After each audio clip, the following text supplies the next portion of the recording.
Hola, hoy estamos con Oyer Corazón. ¿Qué tal? ¿Cómo estás? Encantado de estar aquí. Muchas gracias, Gemma. Yo sí que estoy encantada, Oyer, porque te sigo desde hace mucho tiempo. Y bueno, pues para quien no te conozca, eres fundador y Chief Design and Innovation Officer en Hecho.company, que bueno, es tu propia compañía. Y llegaste al mundo del diseño porque hay una figura muy importante dentro del diseño en España, que fue tu padre, que fue Alberto Corazón, ¿verdad? Correcto, Muy bien. correcto. Ujú.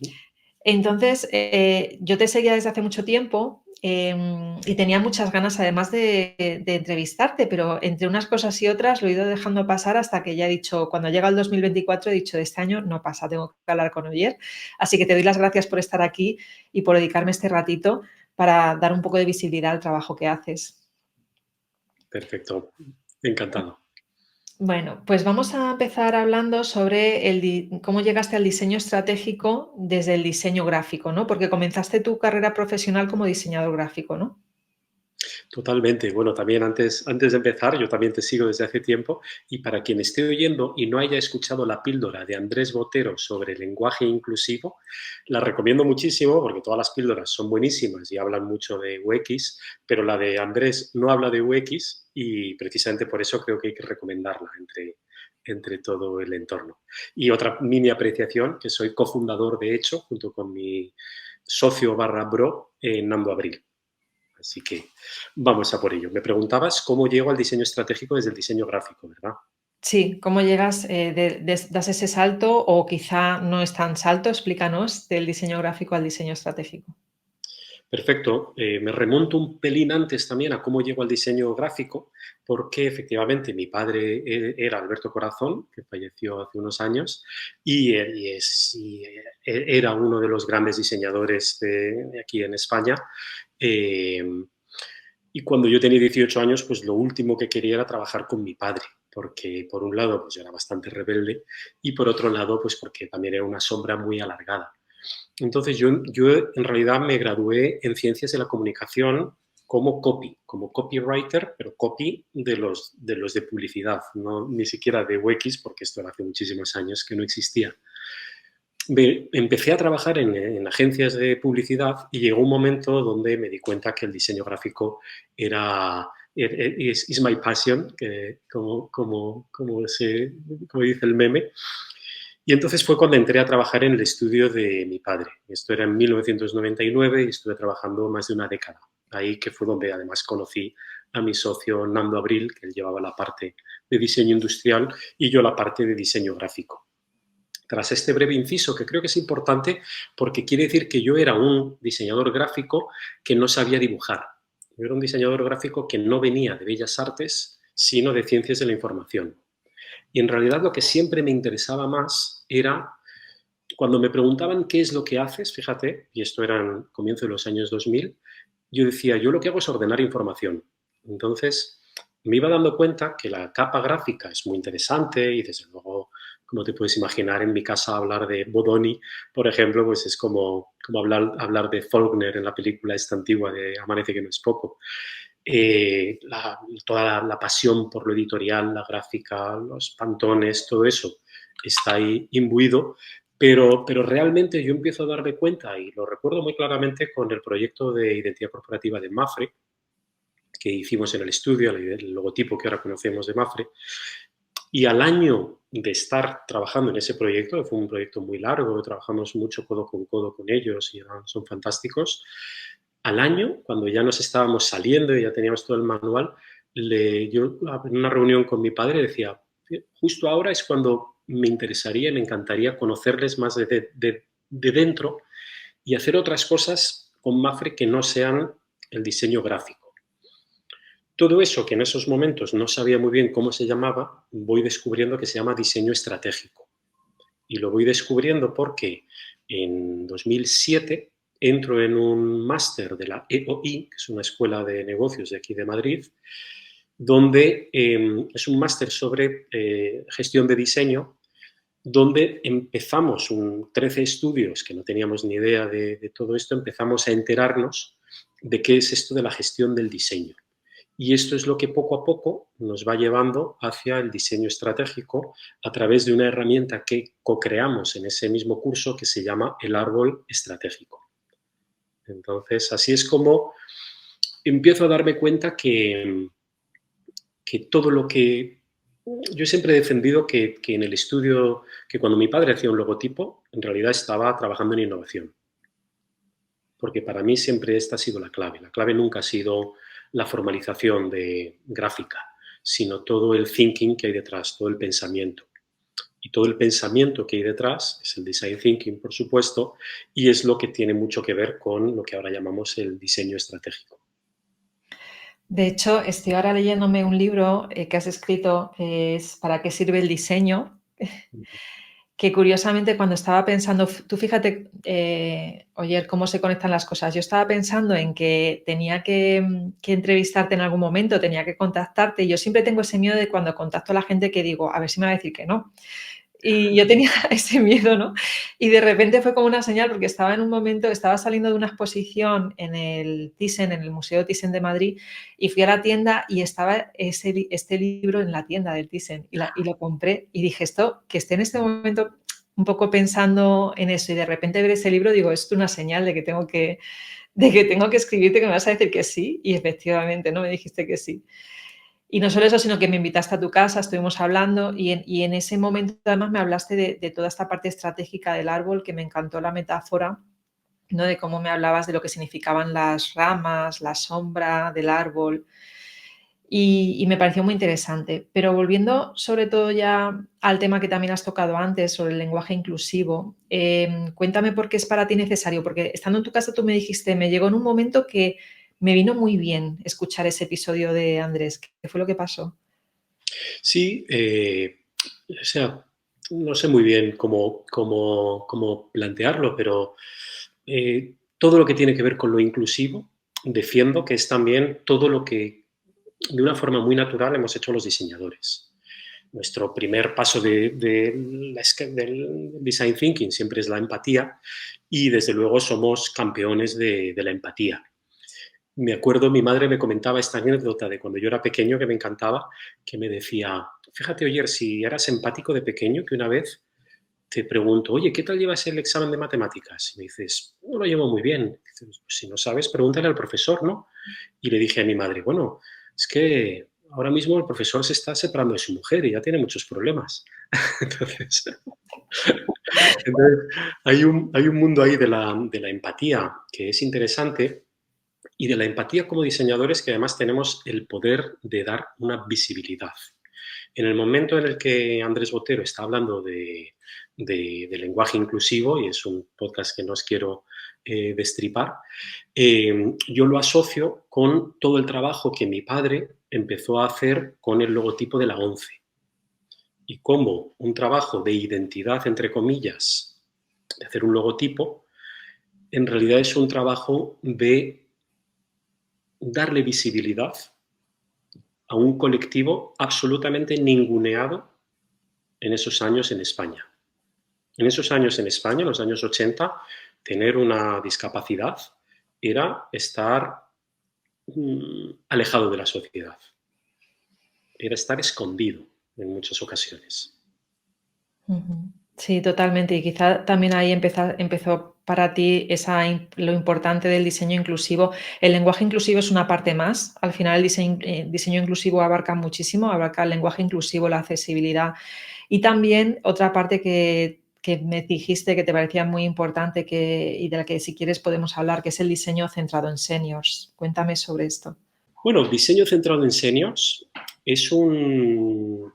No sé muy bien cómo calificarlo. Yo diría que es un movimiento que están haciendo, que es un movimiento que queremos abanderar desde hecho, que es un movimiento que tiene todo el sentido del mundo, pero que todavía está todo por hacerse. Le llamamos diseño centrado en senior a todo lo que tiene que ver con que las personas mayores no se sientan idiotas a la hora de enfrentarse con productos digitales. El año pasado hubo un movimiento muy fuerte en change.org a raíz de una anécdota y el movimiento se llamaba Somos mayores, no idiotas. Sí. Entonces, hay una mirada sobre el senior que empieza a infantilizarle, que empieza a tratarle como con unas capacidades reducidas en muchos ámbitos que por supuesto no tienen por qué ser. Entonces, en ese sentido, el diseño centrado en senior todavía no sabemos muy bien qué es, porque estamos empezando a investigarlo ahora mismo, estamos intentando promoverlo desde mi labor también como docente, desde mi labor como profesional, como divulgador, como todo lo que puedo. Y en realidad por ahora no es más que una llamada a la acción, una llamada a que pensemos en cierta manera desde ahí. Ayer estaba viendo un vídeo de Norman, dentro de Norman Nielsen Group, donde él lo lleva a los objetos, pero donde explica cómo un tacatá, ¿vale? Un andador, es un producto hecho de la forma más barata posible, que da una imagen muy barata y que muchísima gente senior no usa porque le da vergüenza. Porque está diseñado para costar 30 euros y está diseñado para ser espantoso. Entonces, lo que propone Don es, ¿por qué no diseñamos un andador que sea súper cool? ¿Por qué no diseñamos un andador que se convierta en un objeto de deseo para los jóvenes? ¿Por qué no utilizamos todo lo que ya ha estado pasando con el diseño centrado en senior y pone el ejemplo de los pelapatatas, cómo empiezan siendo un objeto muy barato y muy cutre hasta que una firma empieza a desarrollar un pelapatatas muy bien diseñado para personas que tienen artritis y enseguida eso se convierte en la norma, porque todos, tengamos o no artritis, pues nos gusta pelar las patatas con un objeto bien diseñado, que se agarra bien, que no se resbala y que no te daña. Entonces es un poco diseño centrado en senior, es por ahora una llamada a la acción. Muy bien, y de hecho es muy necesaria, ¿no? Porque todo este movimiento que vino el año pasado de una persona mayor que en Valencia se quejaba precisamente del trato que estaba recibiendo en los bancos, ¿no? En los bancos que llegabas y no te atendían y te forzaban a descargarte la aplicación móvil o hacer todo desde el cajero, ¿no? Cuando antes sí que te atendían en persona. Y a las personas mayores en concreto encima les hacían comentario del estilo de que te ayuden tus hijos, ¿no? Y dices, pero bueno, ¿por qué tengo que pasar por esto? Y sí, efectivamente es muy importante y más teniendo en cuenta, ¿no? Que toda Europa, no solo España, en el 2050 va a tener pues muchísima población senior o ya de la tercera edad, ¿no? De mayor de 65 años, así que creo que deberíamos de ponernos las pilas ya, como dice don Norman. Vamos ahora a pasar a hablar de algún proyecto, porque sé que hiciste un proyecto muy interesante, que es el de la Casa Batlló, de Barcelona. No sé si quieres hablar de ese o prefieres hablar de otro. Sí, este es un proyecto que me emociona profundamente. A Casa Batlló, si habéis estado en Barcelona, seguramente habéis estado en Casa Batlló. Y Casa Batlló es increíble, es un espacio tan emocionante que cuesta mejorarlo. Pero desde Casa Batlló se propusieron mejorarlo. Entonces, te cuento un poco la génesis y todo lo que hemos hecho porque me parece también que es interesantísimo.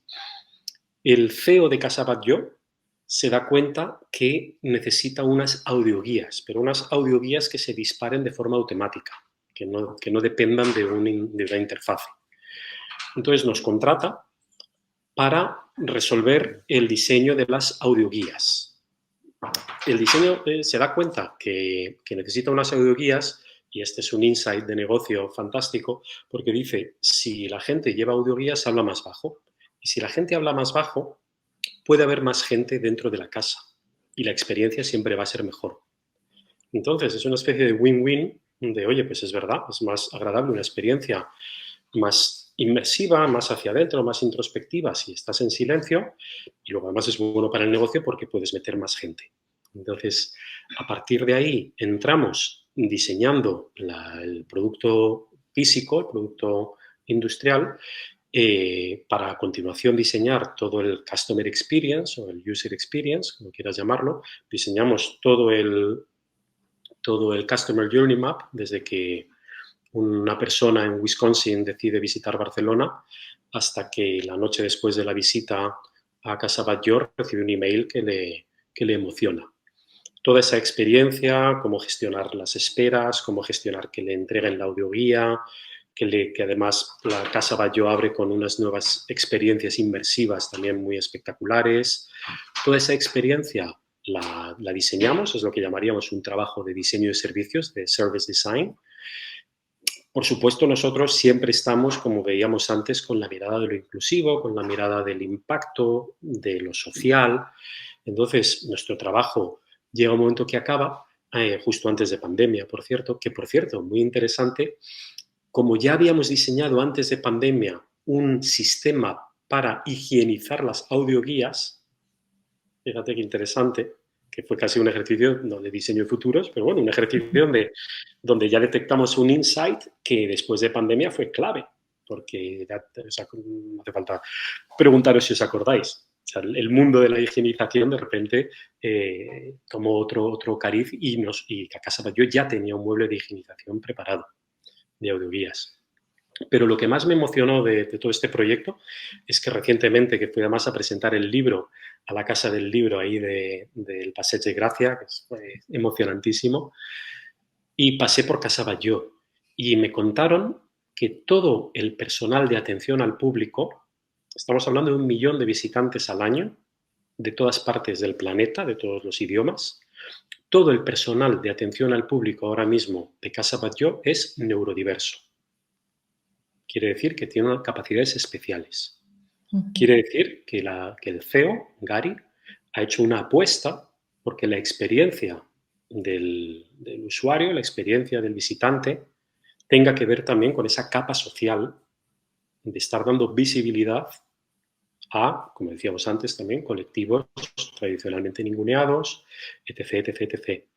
Y en cierta manera todo eso está, y además lo contrasté con Gary y con el CEO, estaba en el germen de todo lo que nosotros hacemos. Los diseñadores, pues al final somos agentes provocadores del cambio. Y el cambio en estos, siempre que podemos, pues tiende hacia lo social, hacia lo ecológico, hacia lo económico, desde luego, pero también hacia lo social y hacia lo ecológico. Y es desde donde defendemos nuestra posición. Entonces, fíjate qué emoción ver que una increíble máquina cultural, bueno, no te puedes imaginar lo que es trabajar durante una semana dentro de Casa Batlló, estar visitando las zonas que no pueden visitar el público, estar trabajando. Teníamos el centro de operaciones dentro de la casa, en un apartamento que todavía lo tienen de uso interno. Entonces, la emoción que produce darte cuenta que has ayudado a definir ese cambio en un lugar donde, te recuerdo, 1 millón de visitantes al año con un ticket mínimo de unos 25 euros. O sea, un negocio bastante importante. La verdad es que yo estuve hace más de 20 años y cuando vuelvo a Barcelona, después de lo que me has contado, voy a visitar la Casa Batlló porque a mí me impresionó mucho y creo que merece la pena visitarla varias veces. Y bueno, pues pondré también el enlace en las referencias de este episodio. Vamos ahora a hablar de otro tema donde tú estás muy inmerso, muy metido, y es en trabajar con empresas de triple balance. ¿Qué significa esto? Perfecto. Somos embajadoras sanas por el triple balance. Quiere decir, Sanas es la asociación de empresas por el triple balance, que es facilísimo hacerse socia, y os invito a todas las que escuchéis el podcast a haceros socias, buscar Sanas con 2 Ns.eu, y luego Gemma seguro que lo pone también en los links. ¿Y qué es el triple balance? El triple balance somos las empresas que defendemos que tenemos que tener un balance económico, lógicamente, porque si no, no subsistimos, pero que tenemos que tener también un balance ecológico y un balance social. El triple balance es económico, ecológico y social. Lo que busca es efectivamente que cada vez más empresas no tengamos el único objetivo de hacer mucha pasta, sino que estemos metiendo otros KPIs ahí. Tiene mucho que ver con el movimiento B Corp, que desde luego es abrazable, amable y con todos, vamos, es increíble el movimiento B Corp y lo que está consiguiendo. Y nuestro compromiso personal también es que donde quiera que vamos, intentamos solo trabajar con buena gente Y muchas veces trabajar con buena gente es también estar haciendo mucha didáctica. Y desde luego no dejamos pasar una oportunidad de dar un taller con cliente, un diseño de servicio, una charla como esta con Píldoras UX. No podemos dejar pasar una oportunidad sin hablar del triple balance, que también se le llama ahora impacto positivo, que también se le llama de mil maneras y que desde luego es el camino en el que vamos encontrando también narrativas cada vez más interesantes. Las empresas, los productos digitales, cada vez van encontrando una narrativa más pregnante, más atractiva, desde lo económico, pero también desde lo social y desde lo ecológico. Pues espero que cada vez haya más empresas de triple balance, que sean empresas pues, que no solamente le importe lo económico, ¿no? Y que llegue un momento que cumplan eso, ¿no? Que también, pues no sé, que entiendo que el cumplir las ODS, los Objetivos de Desarrollo Sostenible, también están dentro de este triple balance, ¿no? Totalmente. Sí. Bueno, pues como sabes, mis episodios son pildorillas de poco tiempo, llevamos ya 20 minutillos, entonces vamos a ir cerrando hablando de un homenaje que quiero hacer a tu padre, a Alberto Corazón, porque yo te conté la anécdota y la vuelvo a contar aquí. Cuando yo era muy pequeñita, con 8 años, con 7, 8 años, me cambiaron nos fuimos a vivir a otra ciudad y me cambiaron de colegio. Y mi colegio estaba al lado de otro. Y yo me acuerdo que ya el primer año yo preferí ir al otro colegio. Yo quería que mis padres me cambiaran al otro colegio y era tan solo por los libros. Yo tenía los libros de la editorial Santillana y los niños y niñas del otro colegio tenían libros de Anaya. Entonces a mí las portadas de los libros de Anaya me parecían impresionantes, eran libros más pequeñitos, más fáciles de llevarlos en la mochila y simplemente por eso yo estaba deseando que me cambiaran de colegio y cuando empecé a estudiar diseño, que yo empecé como diseñadora web, pero también estudié diseño gráfico, me acuerdo que fue cuando conocí la figura de tu padre y cuando vi que él había diseñado todos esos libros, las portadas, dije, wow, y me acordé de esta anécdota, ¿no? Y este efecto lo ha tenido con más gente, porque en el libro que lo estoy leyendo, yo sé que ahí cuentas tú una anécdota de que también él va a un banco y la persona que le atiende le dice que estudió con sus libros de Anaya, ¿no? Claro, o sea, el caso Anaya es emocionantísimo por 20.000 razones y una de ellas es por la increíble pregnancia que ha tenido y el increíble engagement que ha tenido con el público, que efectivamente lo recuerdan con tanto cariño. Y la anécdota es que efectivamente va mi padre en un momento dado, en los años 80, en los años 90, a pagar algo con una tarjeta y el cajero, al ver el nombre, dice, Alberto Corazón. Y él dice, sí. Y el cajero le dice, yo estudié con sus libros. Y entonces esto es algo tan sencillo que a mi padre le emocionó profundamente porque, por un lado, esta persona se había fijado en el nombre de Alberto Corazón en un cuerpo 7, en la página de cortesía de un libro de texto del colegio, que se supone que es algo bastante odiado. Por otro lado, lo considera su libro y además, creo que fue esta misma persona, o a lo mejor es fruto de otra anécdota, pero que también le llegaba a mi padre que le decían, tus libros eran los únicos que no forrábamos, que también me parece una belleza increíble, ¿no? El decir, caray, el darle ese valor y, bueno, me emociona muchísimo que podamos hacer ese homenaje también como mini píldora, porque es que no sé si esto es tan conocido, pero todo el caso Anaya es un caso de negocio alucinante, porque Germán Sánchez Ruy Pérez, que es el fundador de Anaya, en un momento dado casi se arruina con una operación que había hecho. Y cuando va a sacar los nuevos libros de texto, se da cuenta que se la tiene que jugar toda. Y ahí es donde contrata a un joven diseñador con un bigote enorme, que es mi padre, y le dice, o me hundo o esto es la pera. Entonces le pone lo que ahora llamaríamos un all-in y mi padre lo acepta y ahí es donde tiene todo el control, también porque el cliente está absolutamente vendido en el buen sentido de la palabra. Entonces, y ahí es donde nace un nuevo concepto de libro de texto que genera todo esto que en su momento es tremendamente disruptor y que para mí lo más interesante de todo esto es que en realidad está directamente relacionado con el negocio. No es ni siquiera una decisión estética de Germán Santiago y Pérez de decir, oye, quiero portadas más bonitas. No, no. Lo que quiere es eh, crear una revolución en el libro de texto y se la juega toda.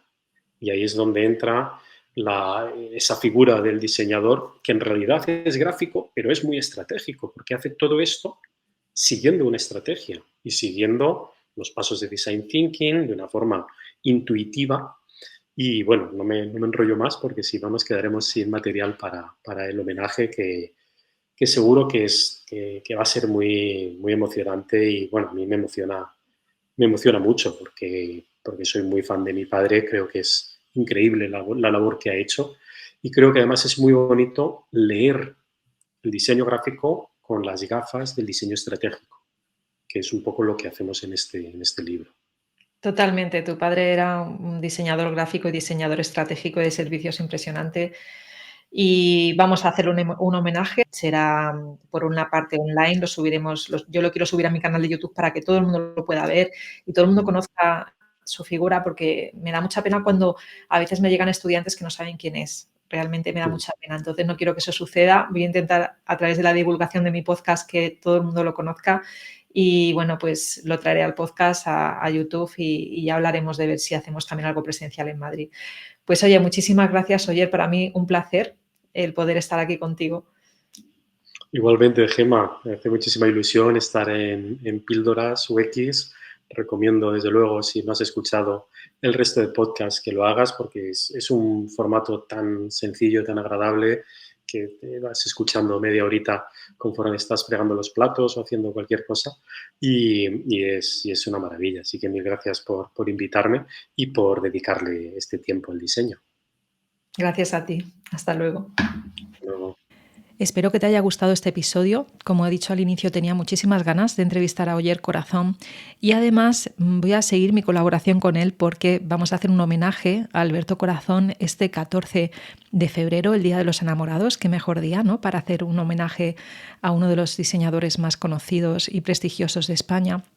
Y decirte que, aunque ese homenaje va a ser presencial en una librería del centro de Madrid y tenemos plazas limitadas, no te preocupes si no puedes venir, porque tan solo te tienes que suscribir a mi newsletter, que recibirás la grabación del evento para conocer pues todo el trabajo que hizo Alberto Corazón con tantísimas marcas conocidas como puede ser Cercanías, como puede ser Anaya, como puede ser la ONCE.